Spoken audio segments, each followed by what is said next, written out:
guys, it's Aura and welcome to my YouTube channel. Today I'm going to be talking about my TBR for the reading rush of 2020. Basically, at the time of filming, it starts next week and I have decided which books I'm going to read. You need to read as much as you can over a week, and there are certain challenges to fulfill, so I am going to show which books I am reading to fulfill those challenges. So, the first challenge is read a book with a cover that has the same colour as your birthstone.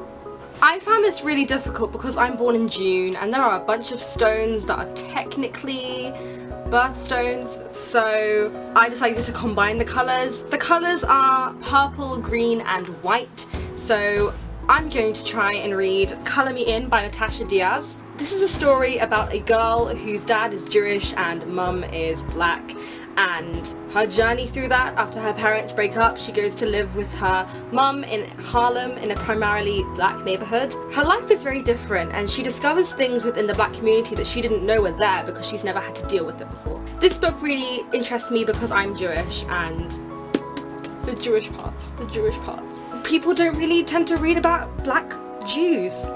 That's not something people talk about. The next challenge was read a book that starts with the word the. For this, I'm going to try and pick up The Vanishing Half by Brit Bennett. This is about two twin sisters. One of them is, well, they're both black, but one of them lives in a primarily black neighborhood and the other one lives in a primarily white neighborhood and passes as white, and their husband doesn't know their background. I just picked this up because, well, I haven't picked it up.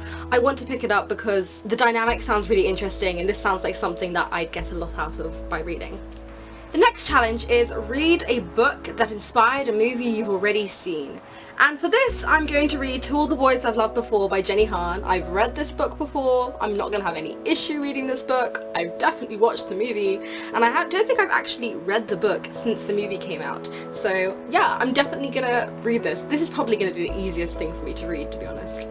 Okay, challenge number 4 was a bit confusing. It was read the first book you touch. This for me is really difficult. I was like, I don't know what I'm gonna do for this, but I decided to use a jar. This jar contains the names of a bunch of contemporaries that I have because I have too many books and this is what I go to if I don't know what to read. And I have a clip of myself picking out a name of a book from the jar.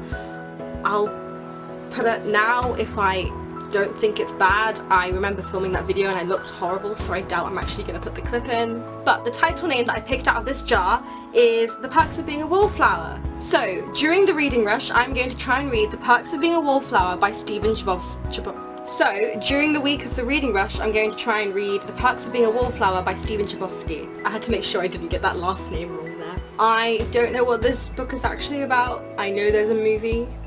I think I tried watching the movie and got bored, which doesn't say very much, but it was back when I used to get bored way too easily. Now I find it much easier to sit through things. But yeah, this book is really short. I don't think I'll have much of a problem getting through it. I've heard lots of good things. I don't actually think I've heard much negative things about this, so I'm positive. So, the next challenge is read a book completely outside. For this, I decided to pick up one of the smallest books that I own, which is Forever X by Geraldine McCall-Green. This won the Carnegie Medal in like the late 90s. I don't even really know what this book is about. It's some kind of mystery, I feel. And it's 100 pages, so that's an easy read. I could get through that so quickly. My mum bought this book for me when I was younger and I just never read it, so now is the time to just read it. So the next challenge is read a book that's in a genre you've always wanted to read more of. I've always wanted to read more sci-fi, so I decided that I'm going to try and read Ready Player One by Ernest Cline. This is obviously a very popular book. A lot of people have read it. There's a movie about it. I don't want to watch the movie until I read the book. I haven't actually heard that many good things about the movie, so I don't know if I'm actually going to end up watching it.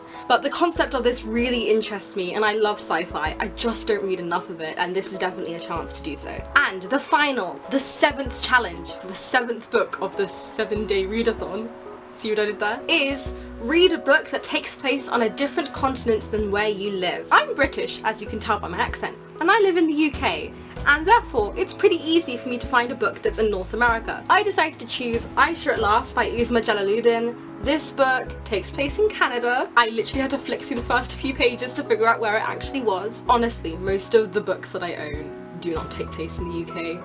I don't think I need to worry. Those are the books that I'm going to be reading for the reading rush. I hope you enjoyed this video. If you liked it, please give a like and subscribe to my channel. I'm going to try and edit more videos and get more videos out and just upload more regularly because I haven't been uploading for 3 years and this is my chance to have a go at it. I hope it goes well.